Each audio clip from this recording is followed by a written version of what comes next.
guys! Welcome back to my YouTube channel. Sorry guys at na-busy lang kaya matagal akong hindi naka-upload. So, intro, pasok!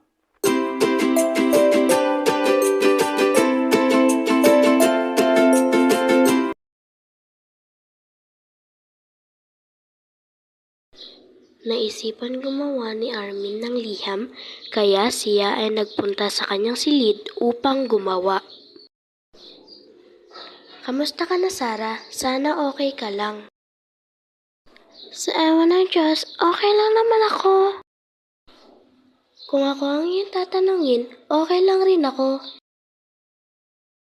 Salamat pala sa mga pinadala mo dito, ha? Ang babango ng mga pabango. Oo, okay lang yun, walang problema.